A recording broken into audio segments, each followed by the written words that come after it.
So Emma, do you want to kind of run us through what are your top tips to kind of getting your office work from home ready during these wild times? Yeah, it is wild.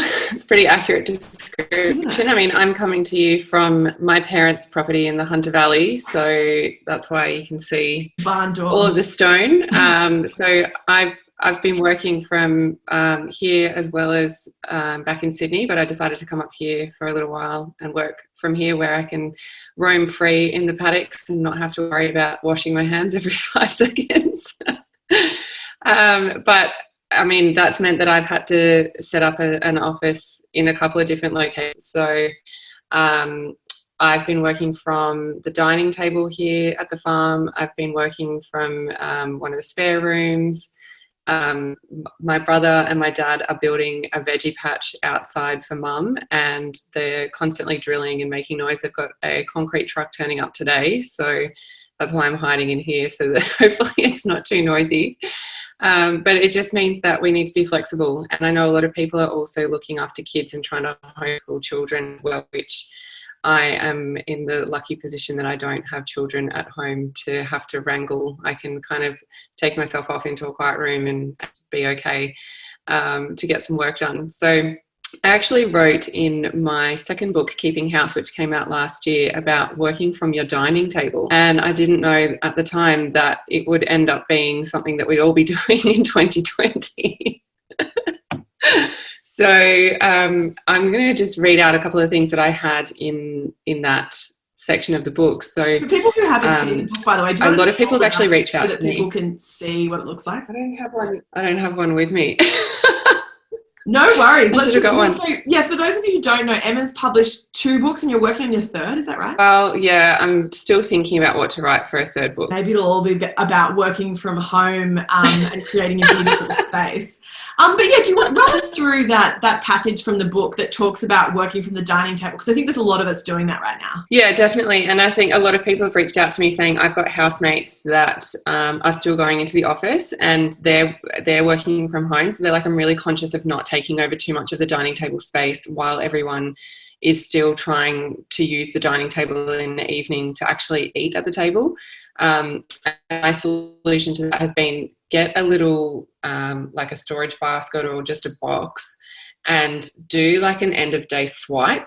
So what I do is I've got a shelf here at the farm on a bookshelf that I have a notepad, my mouse pad, mouse and pens and that sort of thing, and my laptop.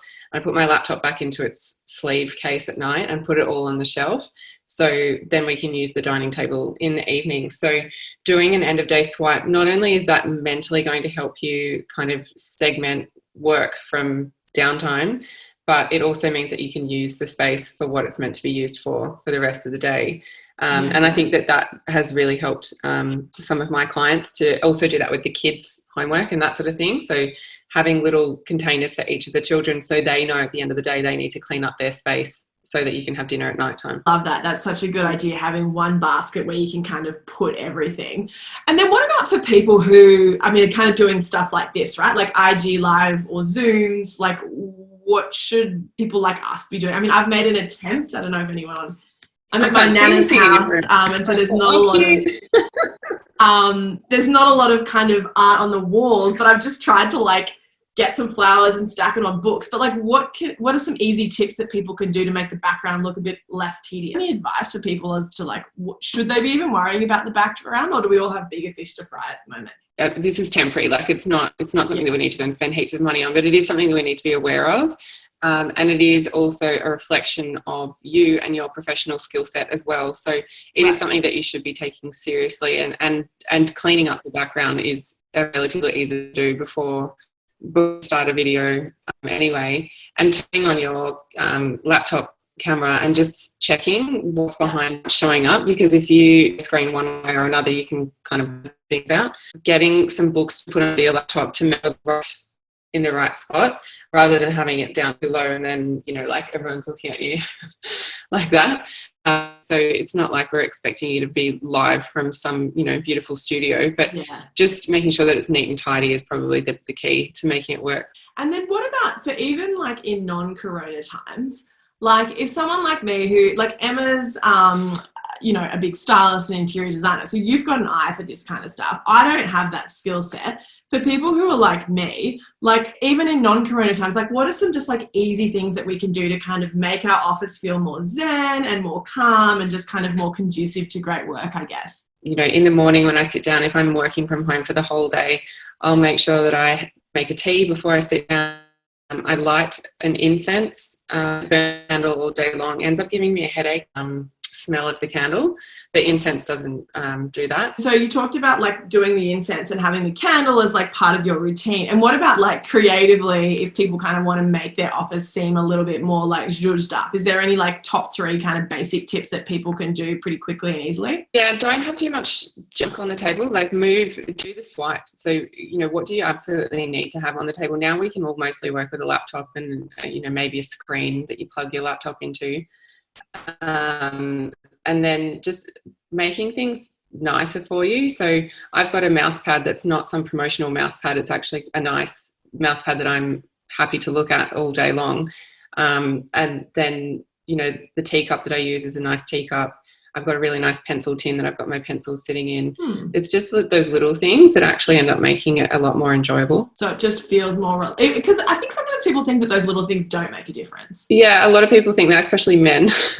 But I think it makes a huge difference to how you feel throughout the day. Where do you start? If anyone's like got a couple of hours spare today or on the weekend and they're just like, do you know what, my office is kind of rank, I really need to make it prettier. Where do you start? Like, should you take everything off and then only put back essential things? Or pretty much. So if anyone's ever read the Marie Kondo book about tidying up, yeah, she's awesome. Then I would take everything away. It's kind of like when you go through your wardrobe, you go through everything and make a pile of stuff you want to get rid of. Do the same thing with your desk. So take everything off, put it all on the floor or put it on the dining table and go through one by one. And also it's a good time to clean up as well, because everything gets really dusty on a desk really easily, especially if you've got it near a window. And so it's a nice opportunity to freshen it up as well. So take everything off and then only put on the essential things. And I know you're very into like color palettes and color coding. Like, do you have any tips for people who want to kind of do a bit of that action on their desk or in their home office? My office is actually quite well color coordinated by accident to the front cover of my first book, Home, which is very pink. So I've actually got one of my art suppliers made a canvas of the front cover of my book when it first came out. So I've got that hanging on the wall in the office. And then everything else kind of ties back into it. So the lampshade is a pale pink that's similar to the pink in the artwork. The base of the lamp has blue in it, which is also featured on the cover. And then I've got a vase of flowers there, fake hydrangeas that are sitting on the desk, and they're all a similar colour, and so is the vase. So, and also my chair, the seat of my chair that I sit on in the study is like a light blue. So I've got all of the same colours kind of repeating throughout the room. And where are your go-to websites or Instagram pages where you go to like buy stuff for your office or just to kind of like get inspiration? Pinterest is probably the main site that I go to and just start pinning photos of home offices. I do get a lot of inspiration from Instagram as well. Yep. And so I save things to Instagram in the little folders that you can create. And then magazines as well. So it's kind of just those 3, maybe sometimes some books as well. Awesome. And I've put the link to your book in the chat for everyone. And if people want to keep in touch or kind of like learn more about your top tips, what's the best way to keep in touch with you? Instagram's probably the best way to get a snapshot of what I get up to day in, day out as an interior designer. So that's just Emma Bloomfield or Emma.Bloomfield on Instagram.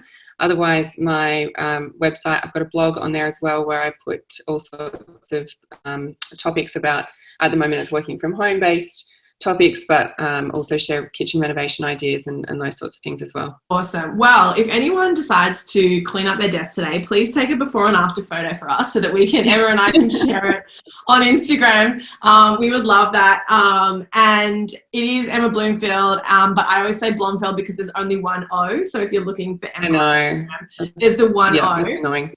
But thank you so much for joining us for the Power Pep Talk today, and we really appreciate it, and we're excited to see everyone's amazing Zen home offices after following the tips. Thank you.